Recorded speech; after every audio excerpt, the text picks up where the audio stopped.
As a curator and as an academic, my research has been occupied with how in the tension field between art, science and technology, we humans hypercompensate for the increasing anthropogenic effects on biosystems.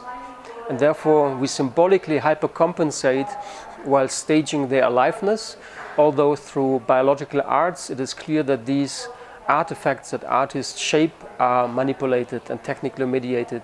So there's a contradiction that we at the same time have a kind of drive to hypercompensate for what we affect and manipulate.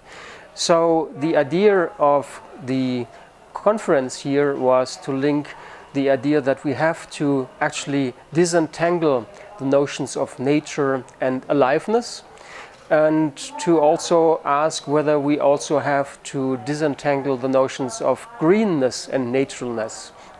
Because very often we have living systems that are constructed and therefore they reveal what can be called biophecticity. They are alive but they are technically constructed. So the notions of nature and aliveness do not really represent each other. And we have to ask whether also green, that is very often standing in to represent the natural world, is still appropriate in order to make this link between naturalness and greenness. So I claim that green is actually the most anthropocentric of all colors, that to us human animals appears green because what plants reject and reflect as their waste corresponds to the largest color spectrum that we human animals have as a kind of central sensitivity when it comes to our perceptual system. So in this way we can turn upside down this greenness trope and reflect on greenness as both being symbolically standing in for something that we have maybe lost, and to, on the other hand, to point to the toxicity and to the constructedness, to the very synthetic nature of what green is and has always been, even as a pigment. The interesting thing is that life is a philosophical definition, neither a technical one, neither a scientific one. So it depends on where you put the emphasis, whether you insist on the organizational structure, on irritability, on activity, of independent autonomous behavior, or whether you would emphasize that they need to have a metabolism, that they eat and shit, right? So there are different ways of looking at what aliveness is qualified by. And therefore, in the media arts of the 80s and the 90s, aliveness often was staged by what I've called the animation of the technological in other than biological materials. And on the other side, another trend where artists actually manipulate and technologize what is already animated, that means living. So biological techniques opposed to robotics or software-based and hardware-based artistic strategies. What is interesting is that in recent years both the strategies have been joining together because the discipline or disciplines such as synthetic biology doesn't make this distinction anymore when living machines are actually constructed as being engineered, that the principles of electronic engineering are applied to biological systems. So, and this is also reflecting on the actual artistic practice, and you have more and more artists that do not make a distinction anymore between, for example, do I couple this robot with software I developed and how do I program randomness, and maybe you will just hook it up with living system because in nature randomness is for free, right? And you have also more and more artists, for example, using microbial fuel cells in order to drive their robotic or software machines.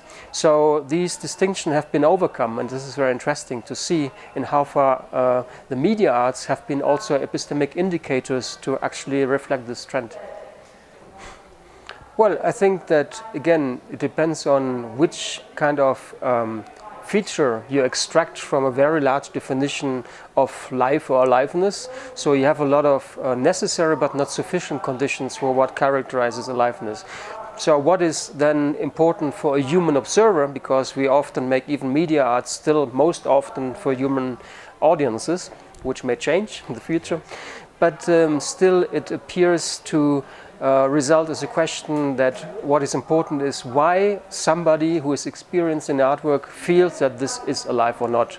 So it moves like Gray Walter's turtles that fill up and find their way, or a kind of self-assembling chair might seem to be alive because it reassembles, evolves, and applies patterns of complex behavior and is learning. But you also have other features of what life is constituted by, at least on Earth, that is metabolism, right? And so it can be that as an observer you can say, oh, it's alive because it moves, but you can also say it's alive because it metabolizes, or because it grows, or because it's very close to the actual skin, to your own metabolism.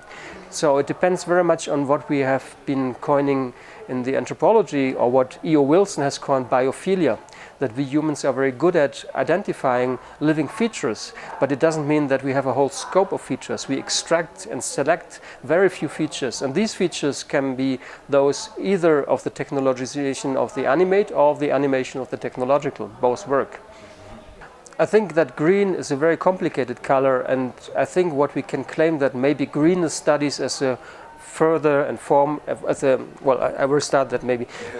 I think that green is a very complicated color, and a complex color, unlike other colors, prone to give rise to greener studies as a discipline of interdisciplinarity, because it's so central in human self-understanding, since it marks its total otherness. When it's outside, it's good. When it's inside, it's bad. So if green is inside, you're getting sick. If it's outside, it's a natural, right? So there's something very fundamental in how even our color vision and our evolution has been distinguishing red and green very lately. So while we are now, in fact, greenwashing greenhouse effects away, we are at the same time greening the earth, and that means anthropogenic effects resulting from the increased CO2 emissions into the atmosphere, that is greening the earth in the very literal way. So the increase in vegetation is not necessarily a good thing. So what I think is interesting in greener studies, as I suggest that we should conduct it, is that precisely it points to the problem that if you green everything, it's like a green eagle on a green ground. You don't have any background, no figure anymore. So this metaphoricity will wear out very closely in time. So we have to think of what comes next, as we cannot really think of green as sustainable. And what, by the way, do we want to sustain? If we want to sustain something that is in fact petrocapitalism and petrofascism, right? So this is also an argument by philosophers such as Timothy Morton, thinking of a dark ecology that is dark and not bright green, not the kind of masculine bright green that everybody is happy with. So we have to go against the happiness. And green is a color also that is proven to be increasing creativity, the exposure to green light and to green plants, to have positive effects on mood, for example. So we cannot be really happy with the way that is numbing down our senses. As McLuhan would have sensed that McLuhan is about the numbing of our senses through media. So I will claim that we are just numbing down our sensibility by greening everything. Well, the word nature is even more complicated, because nature is a totally human invention. Nature only exists because of anthropocentrism, while trying to extract the humanness from the naturalness. So this is the argument, of course, that Latour is using in Nous n'avons jamais été modernes, we have never been modern, right? Is that it's a modernist principle to declare something as natural, to be able to extract yourself as humanity with all its technicity out of that. So I think that the term naturalness as such is complicated, but we don't have found better right now. So there is an association between naturalness and greenness, but I think this has to be uncoupled in a very, very rapid manner, because otherwise the crucial real-life problems that we are facing are not being solved through the metaphorical input that just is provided by symbolic action, neither in the arts, neither in the humanities, neither in political action. I'm very familiar with Colombia and other parts of Latin America, but what is interesting for me when I read publicity about Manizales, that it brands itself as being a kind of hilly city where the architecture organically opposes the landscape. So it's indeed quite polluted and there are a lot of cars around. So it's very interesting that even in publicity, the sustainability and the organic aspect of a city are highlighted, while everyday experiences will prove the contrary. But it's very funny to see that you have a kind of grid lane over a hill, and that the way that publicity is phrasing it to advertise the city is the organic.